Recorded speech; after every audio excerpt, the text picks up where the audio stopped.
Bonsoir à tous et vraiment, je suis très heureux ce soir avec mes collègues là, de pouvoir vous rencontrer pour vous parler d'un projet que je sais qu'il est très attendu de la population et pour lequel nous avons travaillé avec toute l'équipe là, depuis plusieurs années. Alors, mon nom est Pierre-Paul Millette. J'irai à titre de maître de cérémonie pour cette présentation ce soir et je suis directeur général adjoint santé physique au CIUS Centre-Sud de Montréal. Alors, je serai accompagné ce soir pour la présentation de Mme Éliane Favreau, qui est chargée de projet pour le projet d'agrandissement et de modernisation de l'hôpital de Verdun, et aussi par M. Mathieu Leclerc, qui est ingénieur et qui est directeur de projet au niveau de la Société québécoise des infrastructures appelée SQI. Alors, en fait, on trouvait important de vous rencontrer, le voisinage de l'hôpital de Verdun, à ce stade-ci, car on amorce bientôt officiellement le début des travaux de modernisation et d'agrandissement de l'hôpital. Alors, les signes précurseurs et annonciateurs de ce début des travaux-là, c'est qu'à l'extérieur, vous avez peut-être vu là, la fermeture de stationnement, l'installation de roulottes et pancartes de chantier, Axar, qui se sont faits au cours des derniers jours. Et à l'intérieur, il y aura dans les prochains jours l'inauguration d'affiches dans le couloir principal au rez-de-chaussée de l'hôpital, puis l'installation aussi de cloisons temporaires et qui se feront à certains endroits à l'intérieur de l'hôpital le temps que les travaux se réalisent. Je tiens à mentionner la présence ce soir de représentants des élus municipaux et provinciaux du territoire en ligne. Alors, je tiens à vous remercier sincèrement de votre présence et je tiens à souligner aussi la présence de la présidente du conseil d'administration du CIUS Centre-Sud, Mme Micheline Ulrich. Donc, ce soir, à la prochaine diapo, on va voir l'ordre du jour. Alors, ce qu'on va faire, c'est les nouvelles récentes. On va vous présenter les différents éléments récents qui se sont passés autour de l'hôpital. On va voir aussi le futur hôpital en images, l'échéancier global et rôle des organisations impliquées au sein du projet.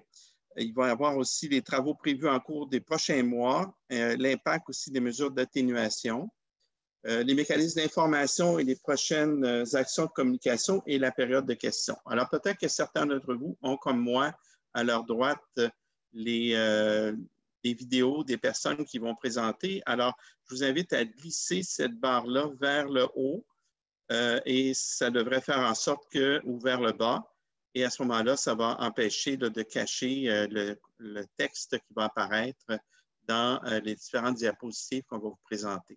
Je vous invite aussi à poser des questions. Vous avez au bas de votre écran un petit insigne qui marque Q et R. Alors, c'est questions et réponses. Alors, je vous invite d'utiliser cette section-là pour poser vos questions et non dans Converser, puisque dans Converser, là, on va voir au fur et à mesure qu'on présente toutes les questions qui vont apparaître. Alors, on vous invite vraiment d'utiliser le questions et réponses qui apparaît en bas. Et à la fin de la présentation, Mme Favreau va animer cette période-là de questions pour pouvoir répondre à vos questions. Alors, donc, les nouvelles récentes. Le 18 septembre 2020, il y avait une conférence de presse et la première pelletée de terre en présence du ministre de la Santé et des Services sociaux qui était présent et pour nous annoncer aussi un budget officiel de 264,9 millions pour la construction de l'agrandissement de l'hôpital. Le 20 octobre 2020, il y a eu le lancement du premier appel d'offres pour les travaux préparatoires. Et le 22 janvier, il y a eu dépôt des plans et devis définitifs à 90 % et le début en mars 2021 des travaux préparatoires. Donc, comme vous avez pu aussi le constater, pour ceux qui passent régulièrement près de l'hôpital, ça fait plusieurs mois que le stationnement en arrière près de l'urgence est occupé. Alors, vous voyez à votre écran, là, à droite, en bas, le chapiteau qui avait été érigé au tout début de la période de la pandémie. Et ce ne sont pas de travaux qui ont été directement en lien donc, avec le projet d'agrandissement. Donc, on a dû rapidement adapter l'hôpital pour prévenir les éclosions dans nos murs et on a réduit le nombre de chambres disponibles à l'intérieur de l'hôpital. Et au mois d'avril dernier, vous avez peut-être remarqué donc la présence de ce gros chapiteau derrière l'hôpital. Et c'est un annexe là, qui a d'abord servi à accueillir des patients qui étaient soupçonnés d'avoir contracté le virus en attendant d'avoir le résultat. Et ensuite, la tente a servi d'unité d'hospitalisation brève. Avec l'arrivée de la température froide et le maintien de la tente n'était plus donc possible. Alors, la décision a alors été prise de construire une annexe temporaire pour pallier au manque de lits et de réduire aussi la pression sur les unités de soins existantes d'ici la concrétisation du projet d'agrandissement qui sera disponible probablement en 2024. Alors, lundi, on a procédé à l'ouverture officielle des étages supérieurs du bâtiment modulaire qui accueille une unité de soins de 32 lits, ainsi qu'une passerelle qui relie l'hôpital actuel à l'annexe. Et éventuellement, au rez-de-chaussée, il y aura la clinique d'hémato-onco qui va occuper, quant à elle, le rez-de-chaussée. Alors, peut-être aussi vous dire que ce projet-là, on était très heureux là, que le ministère réponde rapidement à ce besoin qu'on a identifié pour faire en sorte que d'ici 2024, on ait suffisamment de lits pour traiter l'ensemble de la population verdunoise. Alors, donc, quelques précisions sur les activités prévues pour accueillir les besoins qui ont eu lieu au cours des derniers mois. Il y a une douzaine d'ateliers participatifs qui ont été organisés avec plus de 100 personnes qui ont été consultées. Donc, des membres du personnel, des gestionnaires, des patients partenaires, des gestionnaires cliniques et des secteurs de soutien aussi, des médecins, des secteurs de soutien de l'ensemble de l'hôpital. Les thèmes qui ont été abordés lors de ces ateliers-là, c'est l'emplacement optimal des ascenseurs et des locaux dans l'espace afin de faciliter les déplacements à l'intérieur de l'hôpital et entre les services. Il y a eu aussi un aménagement détaillé de chacun des services et l'emplacement des équipements, du mobilier, des portes pour optimiser l'ergonomie des chambres, des salles d'examen et des différents espaces de travail et assurer aussi l'aménagement qui était cohérent avec le processus du service. Il y a eu donc, comme je vous disais, des patients ressources et usagers qui ont été impliqués dans les différentes activités de conception. Il y a un prototype de chambre aussi, de salle d'examen qui a été aménagé au format réel. On voit ici la photo à votre droite pour tester justement les différents scénarios de soins avec les équipes cliniques. Donc, l'entrée, la sortie du patient dans la chambre, la dimension de la salle de bain, le positionnement aussi au niveau de la salle de bain, les différents éléments. Alors, il y a eu aussi des visites guidées qui ont été organisées dans différents hôpitaux afin de s'inspirer des projets similaires d'agrandissement, de modernisation qui ont eu lieu au cours des dernières années. Et il y a une participation aussi d'usagers lors de ces visites-là. La contribution de conseillers aussi en santé et sécurité au travail pour s'assurer que les nouveaux espaces aussi soient sécuritaires. Donc, il y a eu les aménagements vont offrir aussi des gains pour les usagers, pour les patients et pour leurs proches. Alors, vous voyez des exemples des chambres et des espaces aussi de salon que vous voyez dans les photos à votre droite. Alors, le rez-de-chaussée va être occupé par les activités ambulatoires. Il y a une grande salle d'attente qui est implantée en façade du boulevard La Salle. Et pour ceux qui viennent à l'hôpital actuellement et qui viennent en clinique externe pour voir des médecins, vous avez vu comme quoi l'espace est assez restreint. Alors, avec l'agrandissement, il va y avoir de grands changements parce que ça va être entièrement vitré. Et aussi, ça va participer à l'animation de l'espace public extérieur. Ça vient lier l'hôpital aussi à son quartier. Les salles d'examen, on va passer de 15 à 22 salles d'examen en clinique externe. Alors, on sait, là, depuis quelques années, il y a du développement, il y a des nouveaux médecins, des nouvelles spécialités qui se joignent à nous. Alors, c'est important pour nous d'avoir tous les espaces nécessaires là, pour faire en sorte que la population soit bien desservie. Les étages supérieurs sont occupés par les unités de soins. Alors, les chambres des patients ont été créées afin de refléter une atmosphère chaleureuse et apaisante.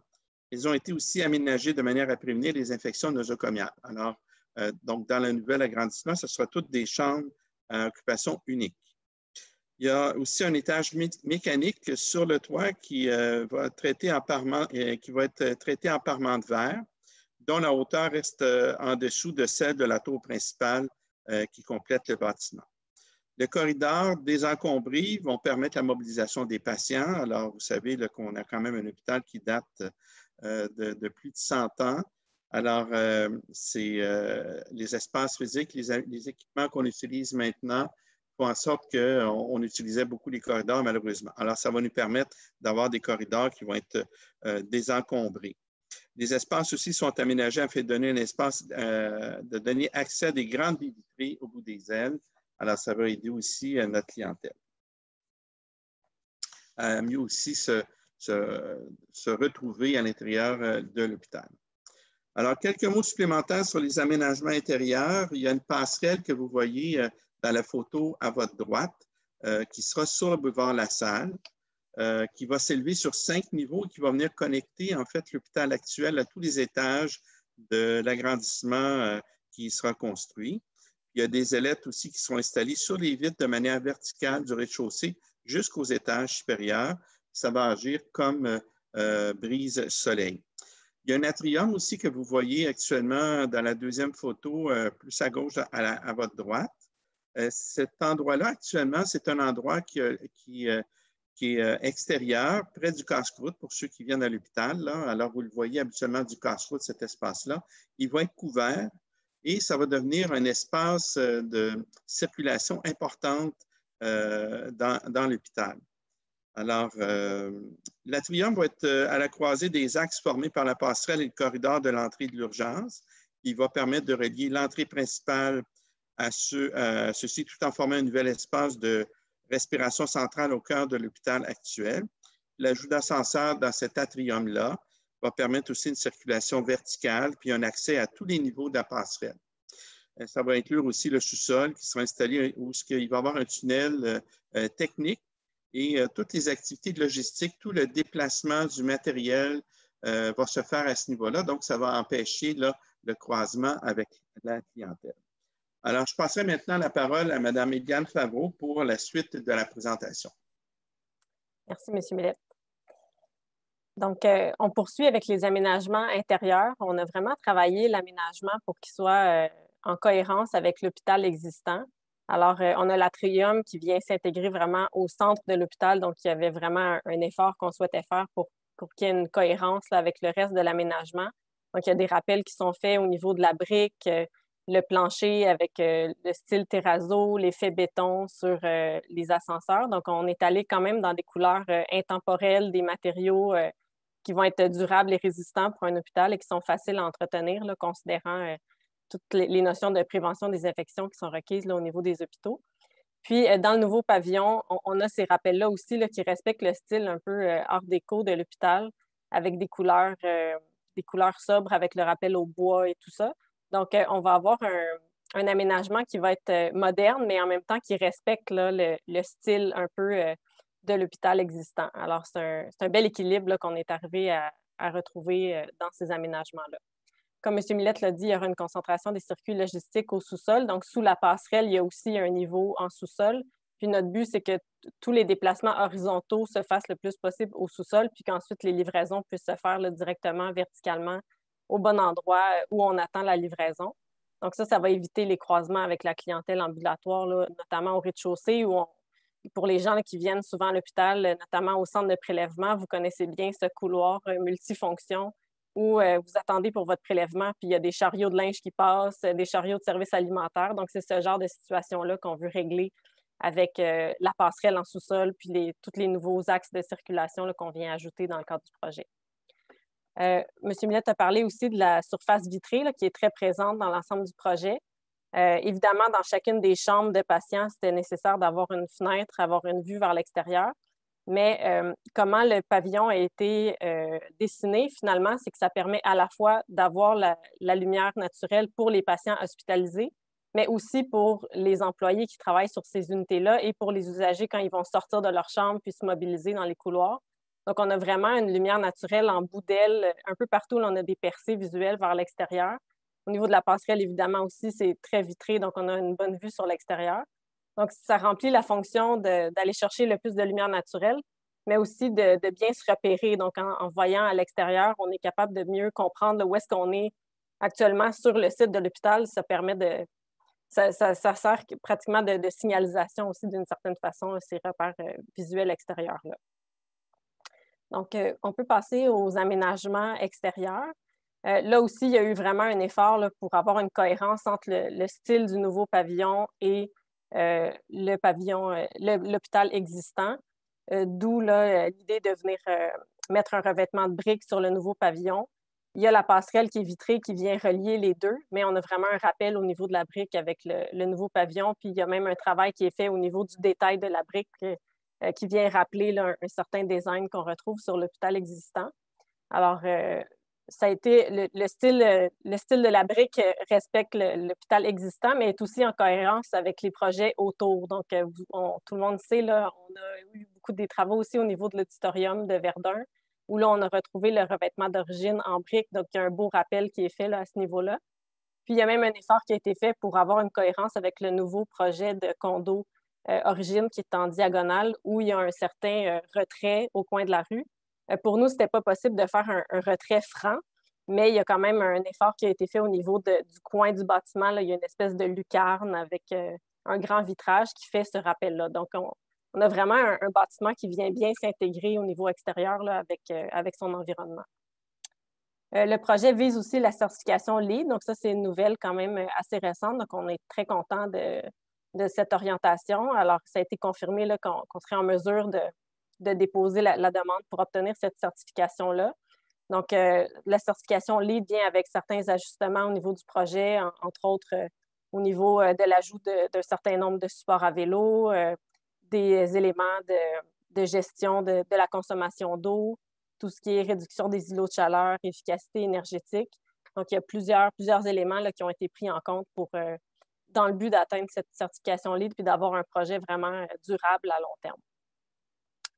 Au-delà des supports à vélo, tout ça, il y aura de l'ajout de mobilier urbain, beaucoup de plantations d'arbres. Évidemment, on peut pas le cacher. C'est sûr que c'est un gros bâtiment qu'on vient ajouter sur le site. C'est quand même assez massif. Il y a des études qui ont été faites, des vérifications avec un ingénieur forestier pour voir quel arbre on serait en mesure le plus possible de maintenir malgré la proximité du chantier et tout ça. Donc, on a essayé de garder le maximum d'arbres tel quel. Par contre, c'est certain qu'il y a quand même un certain volume d'arbres qu'on devra abattre pour faire place au nouveau pavillon. Par contre, c'est certain que minimalement, il y a au moins autant d'arbres que ceux qu'on aura coupés qui vont être replantés, et même plus, en fait. Le but, c'est de planter plus d'arbres que ce qu'on aura coupé, avec les limites de notre terrain, parce qu'on est quand même, on occupe bien le quadrilatère là, au terme du projet en 2024.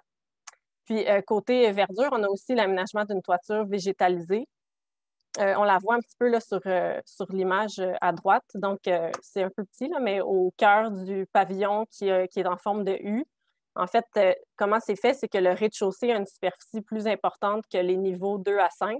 Alors, on vient créer ici un petit retrait. Puis, sur cette toiture-là, bien, ce sera une toiture végétalisée qui va être accessible visuellement là, pour les patients hospitalisés. Puis, on a même une cour intérieure au niveau du sous-sol qui va être accessible aussi éventuellement par la clientèle ambulatoire. Au niveau de l'échéancier, il y a déjà quelques travaux préparatoires qui ont débuté. C'est un peu moins visible parce que c'était un peu plus à l'intérieur. Par contre, rapidement, là, il y a des travaux qui vont débuter à l'arrière de l'hôpital pour l'aménagement des nouveaux quais de réception-expédition, donc au coin de Exine et Gaétan-Laberge, plus près de l'entrée de l'urgence. Ces espaces-là vont être livrés à l'hiver 2022.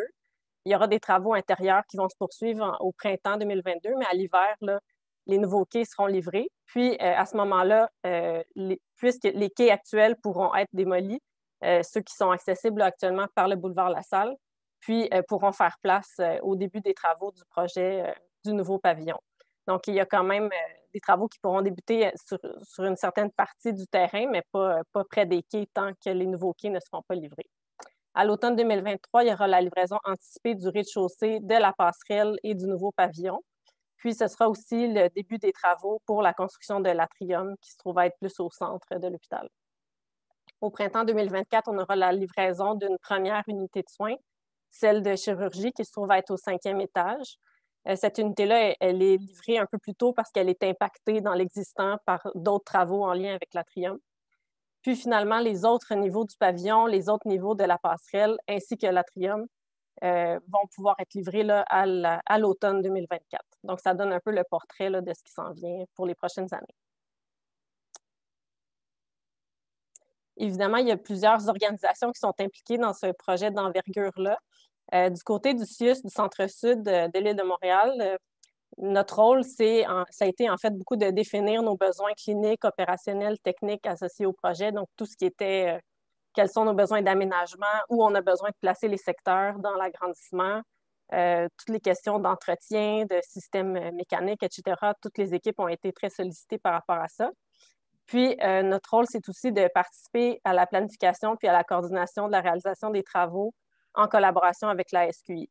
C'est certain qu'on est encore plus impliqué quand on travaille sur la coordination des travaux intérieurs, mais pour le reste aussi, là, on travaille de près avec la SQI. Alors, je passerai maintenant, merci beaucoup, Eliane, et je passerai maintenant la parole à Mathieu Leclerc de la SQI pour poursuivre la présentation. Parfait. Merci, Eliane. Merci, M. Millette. Donc, justement, au niveau de la SQI, on est le gestionnaire de projet pour le CIUS. On s'occupe des processus d'approvisionnement. On s'occupe de conclure la majorité des contrats au niveau des architectes, des ingénieurs. On a également réalisé diverses études dans l'hôpital existant. Et puis, plus concrètement, vous le voyez, c'est également nous qui sommes responsables d'engager les entrepreneurs qui vont réaliser les travaux. On s'occupe également de l'obtention des permis auprès des autorités municipales, puis on fait le tout en collaboration quand même avec les représentants de l'établissement. En complément, en fait, ça vient à dire qu'on s'occupe du respect du budget, de l'échéancier, puis qu'on s'assure que le besoin de l'établissement est bien compris et intégré dans le projet là, qui nous concerne. On est également accompagné de notre gérant de construction, Axar.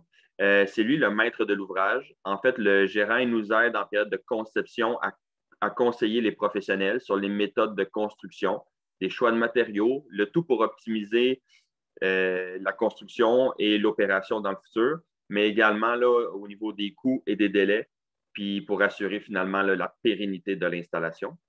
Au niveau de la construction, le gérant il va déterminer la stratégie de mise en œuvre, donc la façon dont on va s'y prendre pour réaliser la construction. On peut appeler ça aussi la logistique de construction. Il va être responsable de l'exécution de l'ensemble des travaux permanents, mais également des travaux temporaires. Donc, au niveau des installations de chantier, des clôtures de chantier, c'est notre gérant de construction qui a cette responsabilité-là. Je vais continuer avec vous pour parler un petit peu plus là, des travaux qui sont prévus. On va se concentrer sur les travaux qui sont prévus un peu plus à court terme. On va aller un peu plus en détail dans ces travaux-là. Déjà, d'emblée, c'est intéressant de parler des horaires. Donc, vous donner une idée, les horaires de chantier vont être du lundi au vendredi, de 7 heures le matin à 7 heures le soir.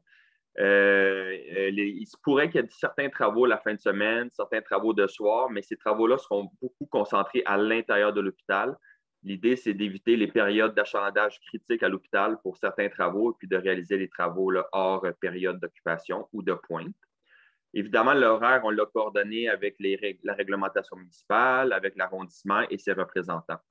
Puis, on va vous présenter quelques dates. Évidemment, c'est approximatif.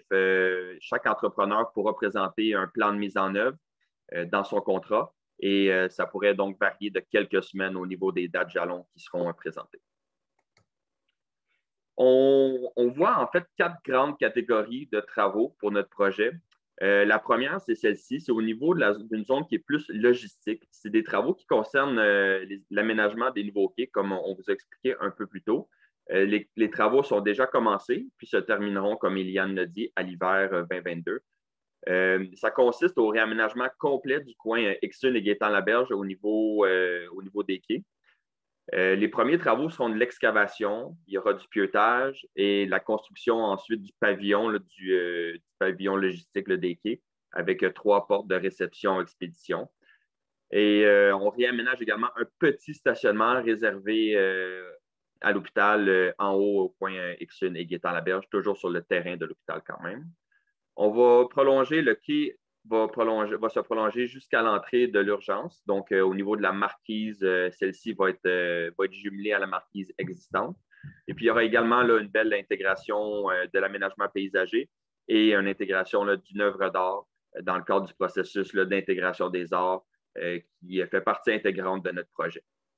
Il y a certains impacts qui sont prévus par rapport à ces travaux-là. Donc, on peut parler d'impact au niveau de la décirculation, des fermetures de rues, Pour ces travaux-là, il n'y a aucune fermeture de rue qui est prévue. Au niveau des trottoirs, on est en coordination étroite avec l'arrondissement pour minimiser les impacts sur les trottoirs. On sait que c'est un corridor qui est très utilisé. Il y a le skatepark de l'autre côté de Quétan-la-Berge, il y a la plage, il y a l'auditorium qui est accessible par là également. Donc, on a vraiment là, un très grand intérêt là, à faire attention à la population qui va circuler de façon active et également aux autos là, qui pourraient circuler là, par ce chemin-là. Sinon, la présence de bruit va se dérouler surtout au début du projet des quais pour les activités de pieutage, mais ceux-ci sont de courte durée. Puis par la suite, on va embarquer sur l'excavation et ensuite l'érection de la structure d'acier. Au niveau des présences de poussière, ça demeure un chantier. Par contre, on a plusieurs moyens de mitigation pour la poussière et le contrôle de la boue, par exemple. Donc, on a des balayages de rue, nettoyage de rue. Et au niveau de la gestion de la poussière, on peut arroser lorsque la poussière est sec et pour éviter qu'elle s'envole et qu'elle perturbe. Sinon, on va également appliquer des méthodes de surveillance des vibrations. L'idée, c'est vraiment d'assurer que les opérations de l'hôpital, mais également de minimiser les perturbations pour les riverains. Donc, en mesurant la vibration, on a un bon contrôle sur les activités. Ça nous permet d'être en amont des problèmes. C'est pour la première zone. La deuxième zone va concerner la déviation de l'aqueduc. Donc, c'est des travaux qui touchent presque uniquement le boulevard Gaétan-Laberge. Vous le voyez à votre écran. Cette zone-là se divise en 4 sous-sections, des phases qu'on peut appeler. L'idée des phases, c'est pour minimiser les perturbations et puis être le plus efficace possible. Donc, il y aura une fermeture de rue. On parle du côté Gaétan-Laberge, côté du fleuve. C'est là où la déviation va se faire. Mais en tout temps, on va assurer une circulation au niveau du boulevard Gaétan-Laberge. Par moment, elle sera à double sens. Par moment, elle sera à sens unique. Évidemment, il y a la signalisation qui est prévue. Il y a des signaleurs qui seront prévus. Le tout est en coordination encore là avec l'arrondissement. Il y a également un plan de signalisation qui sera émis par un ingénieur à l'arrondissement et qui sera approuvé avant de commencer les travaux et de créer quelques fermetures que ce soit. C'est important de mentionner que la Ville de Montréal, donc la Ville-Centre, participe financièrement à ce projet-là de déviation de la conduite. Pour eux, ils voyaient un avantage à dévier la conduite puis à installer une conduite neuve. Et puis pour le CIUS, il y avait également un avantage. Ça nous permettait de développer le site et puis d'éloigner la conduite de l'hôpital pour éviter des risques. Et puis, c'est important aussi de dire que puisqu'on gère plusieurs parties de projet, on a une vision vraiment globale. Donc, on s'assure qu'il n'y ait pas des travaux qui soient en conflit. Donc, que ce soit au niveau des quais ou de la construction du nouveau pavillon, le tout va se faire en séquence pour éviter justement qu'on vienne travailler un petit peu partout sur le site. Donc, les travaux de l'aqueduc seront terminés avant le début des travaux principaux du nouveau pavillon. La troisième phase de réalisation de travaux, c'est une phase qui est plutôt préparatoire. Donc, on vient préparer le terrain du nouveau pavillon 600. Ça consiste en la démolition de la clinique qui se trouve sur le site. On démolit également une petite annexe à l'hôpital existante qui servait de médecine nucléaire. Et on vient condamner le quai. Il y avait un quai en ce moment sur ce côté-là de l'hôpital qui était accessible par le boulevard La Salle. Donc, on vient condamner ce quai-là. Donc, vous comprenez que le nouveau quai a été mis en fonction avant qu'on puisse travailler de ce côté-là. Au niveau des fermetures de voies de circulation et de trottoirs, on compte fermer une seule voie. Et puis, c'est une voie de stationnement. Donc, on veut conserver le plus possible une fluidité au niveau des circulations véhiculaires. Et puis, au niveau des circulations piétonnes pour les fermetures de trottoirs, on est en coordination avec l'arrondissement. Notre priorité à la SQI et à toute l'équipe, c'est vraiment d'assurer la sécurité des piétons. Et puis, avec l'arrondissement, on va s'assurer de donner le plus de trottoirs possible sécuritaires tout au long du projet. Il y aura également des retraits de places de stationnement, vous comprendrez, sur le boulevard La Salle, en façade de l'hôpital. Donc, ce sera ces places-là qui seront condamnées. Eliane l'a mentionné, il y a des coupes d'arbres. Donc, c'est principalement dans cette partie-là de travaux où on va couper les arbres. Il y a un gros arbre sur le terrain qui sera abattu là, dans le cadre de ces travaux-là. Et c'est les impacts qu'on peut voir. Sinon, au niveau des bruits, encore là, c'est un peu comme le lot des quais, mais ça va être au niveau des du pieutage et puis des excavations. Ça nous amène justement au dernier lot de travaux, qui est l'implantation du nouveau pavillon 600. Donc là, on reprend le pieutage, l'excavation et on érige une structure de béton avec un dernier étage en acier pour l'appentis mécanique. Une construction, comme on l'a dit, qui est lead, qui a plusieurs éléments intéressants de développement durable. Il y en a mentionné plusieurs. Je rajouterais qu'on a une très grande préoccupation au niveau des énergies renouvelables. Donc, le bâtiment opérera à plus de 85 % d'énergie renouvelable, donc de l'énergie électrique. Donc, l'idée est de réduire la consommation de gaz fossile le plus possible et réduire la consommation d'eau, comme on l'a parlé. On a plus de 100 supports à vélo qui seront aménagés, dont certains couverts. Tout ça vient entre autres là, par la certification LEED, mais dès le départ, ces plans-là, l'importance du développement durable faisait partie du projet. Donc, si on continue au niveau de l'érection du pavillon 600, on va pouvoir ériger la toiture, les revêtements métalliques, travailler sur les aménagements intérieurs. Donc, on va vraiment réduire les impacts extérieurs puis se concentrer à l'intérieur. Au niveau du bruit, ça va être très, très concentré à l'intérieur. On va terminer par les aménagements extérieurs. Ça va être très intéressant. On va avoir une bonne coordination également avec l'arrondissement et la STM et tous les services là, qui sont desservis près de l'hôpital. Et puis, on va pouvoir libérer les trottoirs et les voies de circulation là, au fur et à mesure que les travaux avancent. Les derniers travaux, comme on l'a dit, sont prévus à l'automne 2024. Donc, à ce moment-là, on pourra, plus on avance dans le projet, plus on pourra donner d'informations par rapport au déroulement des activités qui sont en cours au niveau du chantier. Merci beaucoup, Mathieu. Je passerai maintenant la parole à Iliane pour la suite de la présentation. Oui, en fait, rapidement, pour ce qui est des mécanismes d'information et des prochaines actions de communication, en fait, juste vous rappeler que les sources privilégiées d'informations sur le projet, tout au long du projet, sera notre site Internet. Donc, sur le site web du CIUS, il y a en fait là, la page Rêver grand, où il y a déjà la vidéo du projet. Peut-être que vous l'avez déjà visionnée puisqu'elle était dans le courriel de confirmation, d'inscription. Donc, si vous ne l'avez pas vue encore, je vous invite vraiment à aller la regarder. Ça va vous donner vraiment la vue d'ensemble de tout le projet. Donc, nous, on va continuer à mettre à jour cette page-là tout au long du projet. Il y aura des nouvelles aussi sur la page Facebook du CIUS. Puis, en tout temps, si vous avez des questions, vous êtes invités à nous les transmettre à l'adresse projet H-Verdun CCSMTL qui est inscrite ici. Donc, la séance d'information d'aujourd'hui va être enregistrée puis elle sera mise en ligne sur le site web du CIUS. On mettra en ligne aussi la foire aux questions.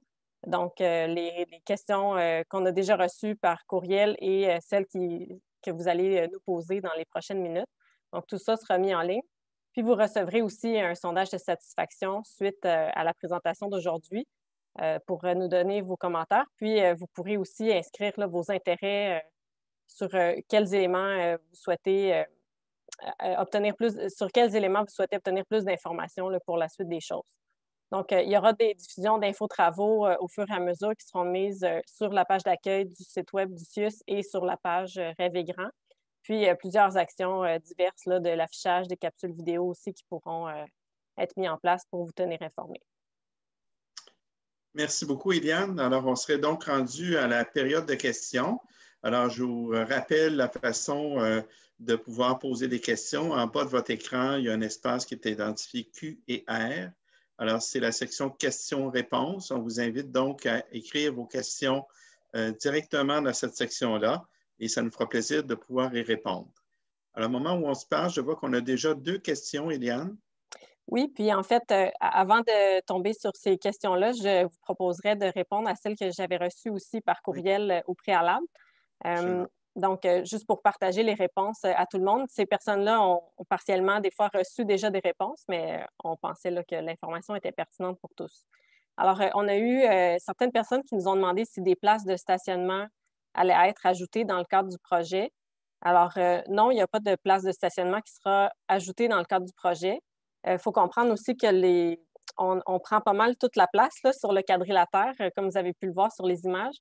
Puis les terrains autour de l'hôpital, les stationnements existants, puis les autres terrains où ce serait possible éventuellement d'ajouter des places de stationnement, ce ne sont pas des terrains qui appartiennent au CIUS Centre-Sud. Alors, s'il y avait à avoir, à un moment donné, ajout de places de stationnement si ça devient nécessaire, c'est des projets qui devraient être faits là, en collaboration avec les parties prenantes, les partenaires concernés là, en lien avec ces terrains-là. On a reçu une question aussi sur la circulation.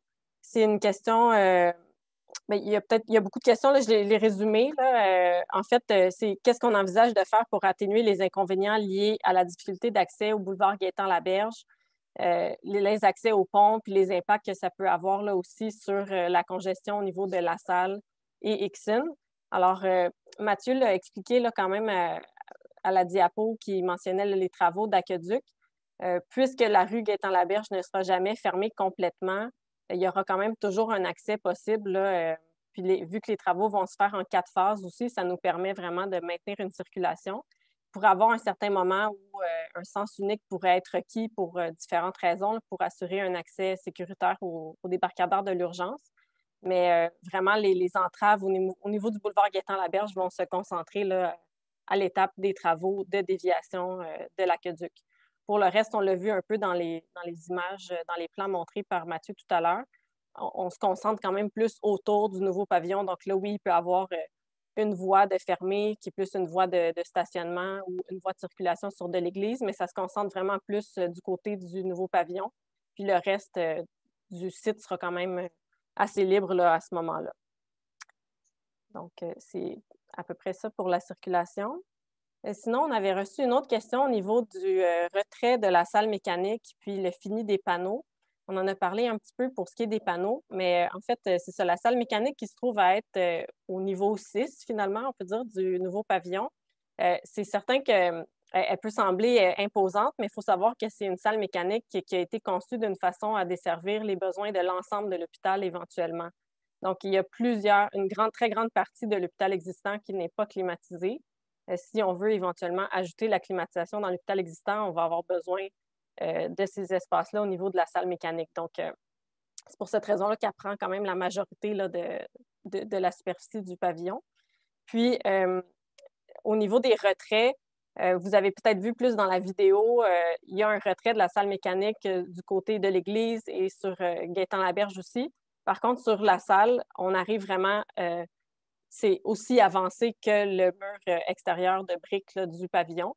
La raison principale pour laquelle on n'a pas pu faire de retrait à ce niveau-là, c'est on a beaucoup d'équipements de ventilation qui se trouvent là. Puis, vu la forme du pavillon en U, c'était important pour des raisons d'efficacité du système de placer ces équipements-là du côté de la salle et non dans les 2 branches du U.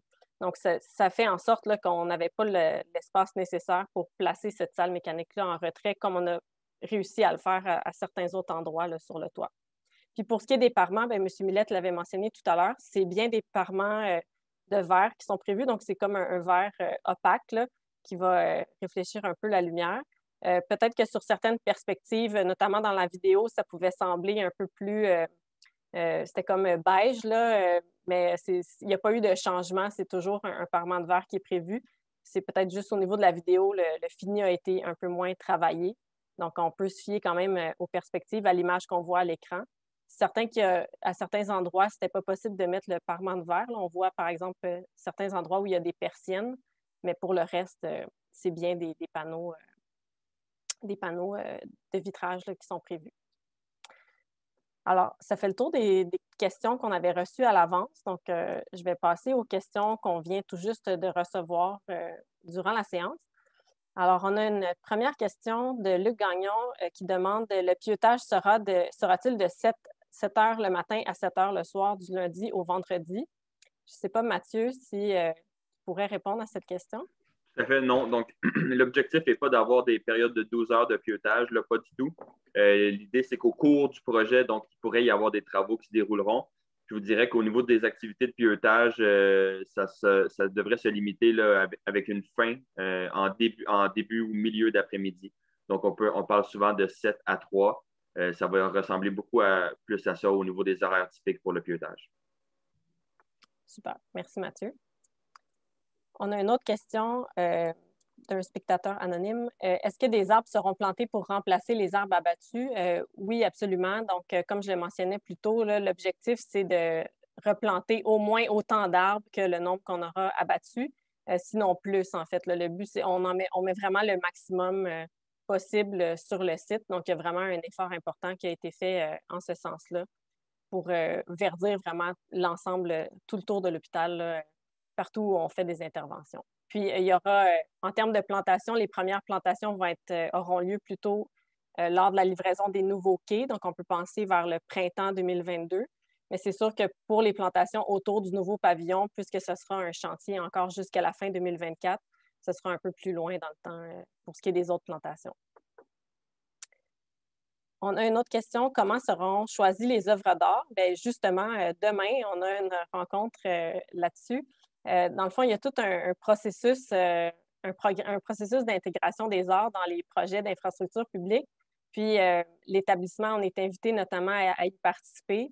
Donc, il y aura même des représentants là, de l'hôpital, des médecins, des infirmières qui sont invités à participer à cette rencontre-là, où nos professionnels vont nous présenter une première proposition générale pour la position des œuvres d'art. Puis, il faut s'entendre sur certaines notions comme est-ce qu'on souhaite avoir une œuvre d'art en 3 dimensions, en 2 dimensions? Est-ce qu'on voudrait qu'il y ait de l'éclairage dedans? Donc, pour le moment, on accepte une première proposition de programme.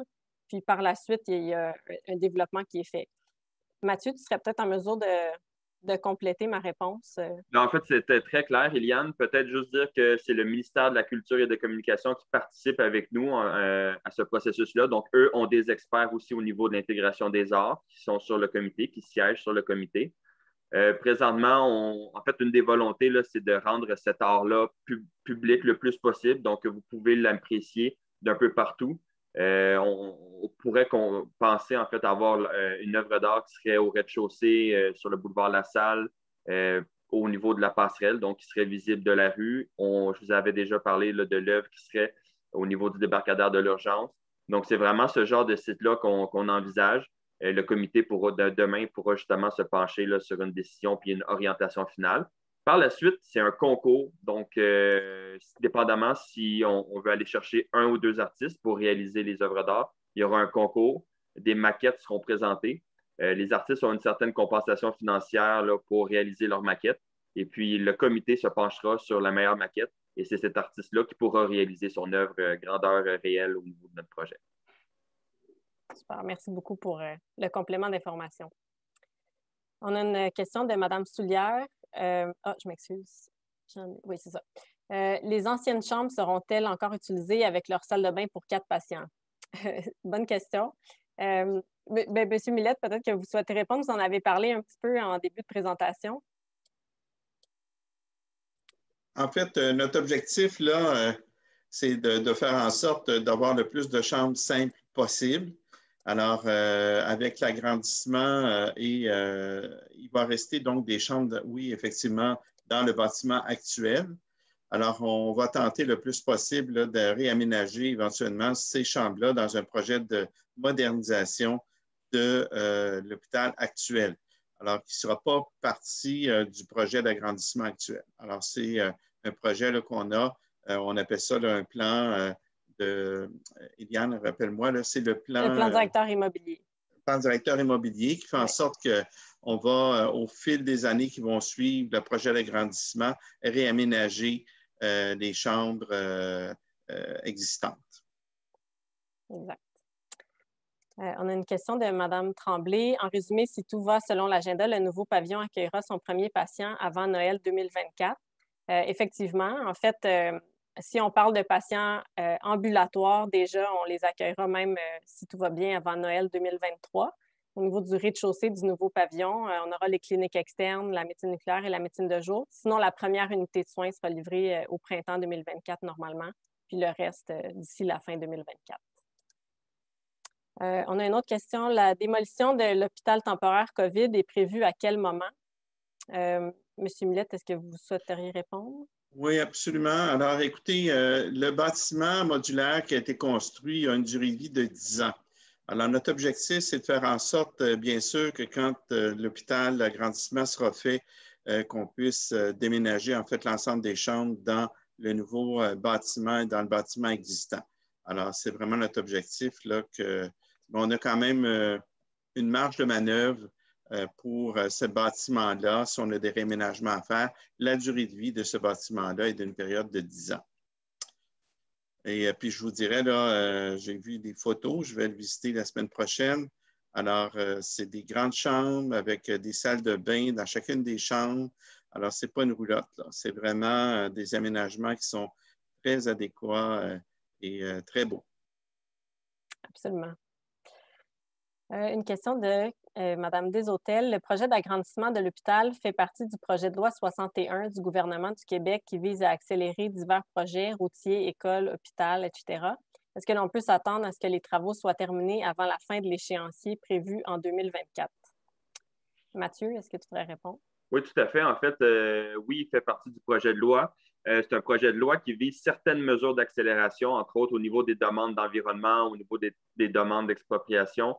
De notre côté, bien qu'il soit inscrit, nous ne pensons pas avoir besoin d'avoir recours à ce projet de loi-là. Et puis, au niveau de toutes les autorisations ont d'ailleurs été données pour débuter le projet, donc que ce soit les permis ou les autorisations ministérielles. Donc, il n'y avait pas de bénéfice en ce moment. Là, on respecte l'échéancier, puis on devrait terminer, là, comme mentionné par Eliane, à l'automne-hiver 2024. Merci. Une autre question, juste pour être certaine, le début des travaux sur le boulevard La Salle, coin de l'église, est quand exactement? Pieutage, etc. Mathieu? Oui, en fait, le lot de démolition, d'excavation est présentement en cours. On parle d'un délai de 2 à 3 mois avant que l'entrepreneur choisi intègre l'équipe de projet. On pourrait penser à ce qu'à la fin de l'été, de cet été 2021, on commence les travaux de pieutage et d'excavation. C'est des travaux, l'échéance pour ces travaux-là est de 1 an, 56 semaines. À partir du moment où il intègre l'équipe, donc au mois de août, c'est le mois qui est visé là, pour débuter ces travaux-là. Super. Puis c'est ça, il y aura des travaux auparavant, avant ça, avant le pieutage, comme Mathieu a mentionné, il y a la démolition de la clinique, d'autres travaux préparatoires, mais on peut dire que le plus gros des travaux serait plutôt vers la fin de l'été. Ça marche. Je ne vois pas d'autres questions pour l'instant. Il y en a une autre que je vois. Moi, le projet d'agrandissement de l'hôpital fait partie du projet de loi 61. C'est ça, on l'a répondu. C'est bon. Pas, OK, parfait. Je ne peux pas la retirer, mais c'est correct. C'est bon, parfait. On l'a retiré. Peut-être juste en complément, Eliane, sur la dernière question, en fait, quand on disait que les travaux allaient commencer en août, c'est tout à fait vrai. Puis c'est justement, ça coïncide avec la fin des travaux sur le boulevard Gaétan-Laberge au niveau de la déviation d'aqueduc. Donc, c'est vraiment un séquençage. Donc, il n'y a pas de travaux concomitants là, qui va créer là, des problèmes de circulation ou piétonne, véhiculaire ou quoi que ce soit. Tout est bien géré et séquencé là, pour respecter le plus possible les riverains, également la clientèle de l'hôpital. Super. Donc, ne gênez-vous pas si vous avez d'autres questions. On demeure disponible. Absolument.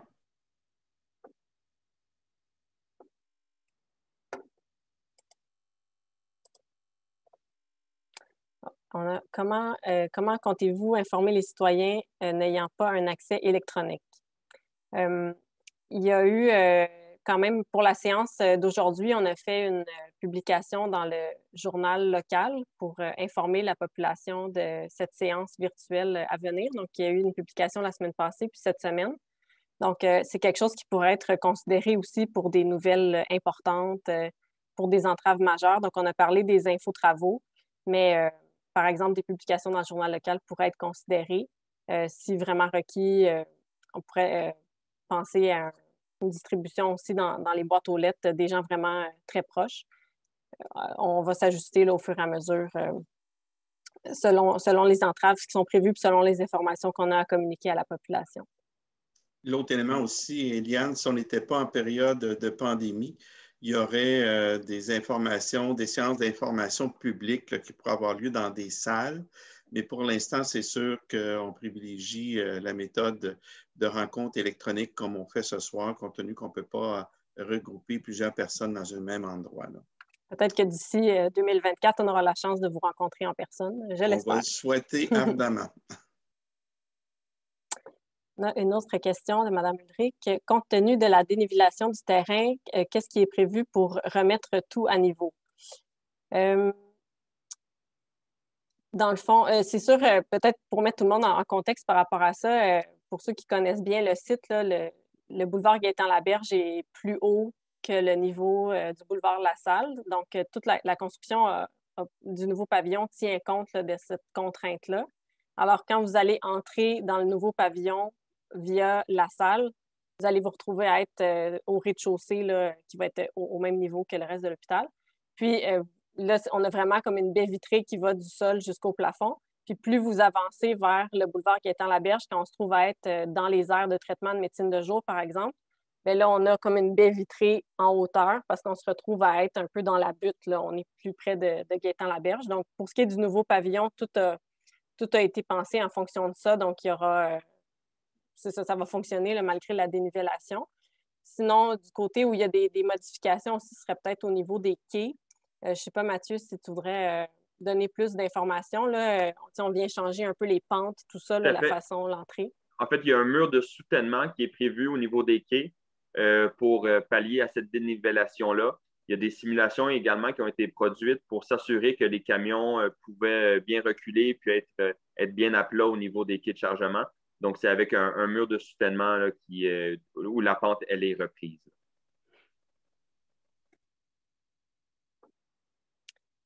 Voilà. N'hésitez pas à poser des questions.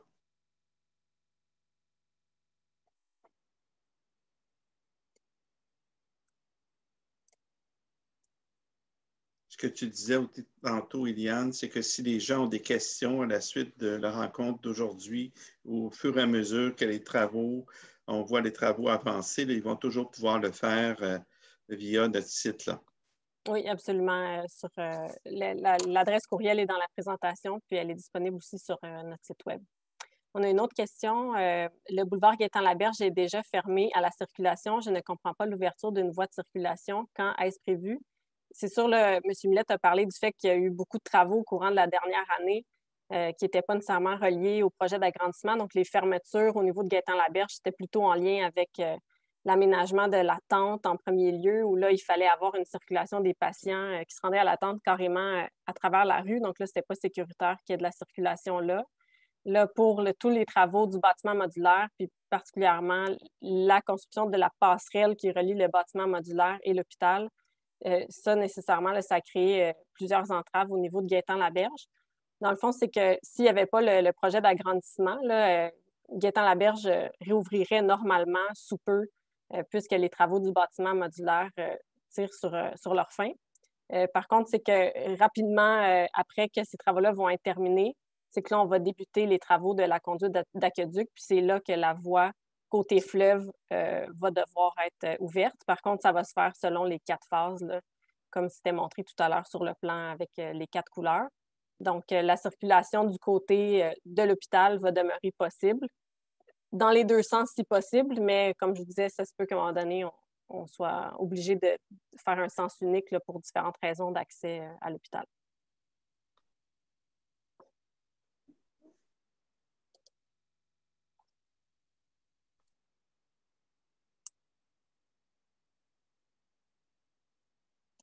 Merci. On nous donne des compliments pour la bonne présentation. Merci beaucoup, c'est gentil.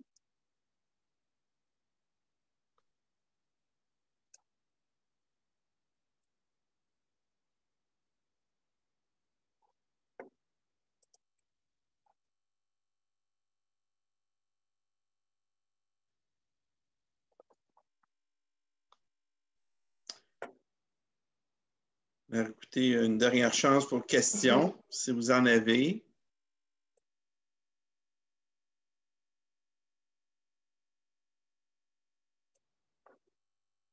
Je pense que les questions ont tous été répondues. Alors, je réitère, si vous avez des questions en tête dans les prochains jours, n'hésitez pas d'aller sur notre site, poser vos questions et on les mettra les réponses au fur et à mesure en ligne là, pour que vous puissiez voir les questions et les réponses.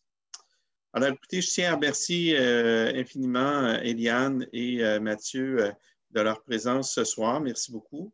Merci beaucoup aussi à notre équipe des communications là, qui sont en arrière de nous là, pour tout préparer ça et s'assurer que tout baigne dans l'huile. Alors, merci beaucoup. Ça s'est très bien déroulé. Alors, il me reste à vous souhaiter une bonne soirée et au plaisir de vous reparler bientôt pour vous faire un topo de l'avancement des travaux et tout ça que vous allez voir de toute façon au cours des prochaines semaines, prochains mois, érigés là, au fur et à mesure des différents chantiers qu'on vous a parlé ce soir. Alors, merci beaucoup et bonne soirée à tous.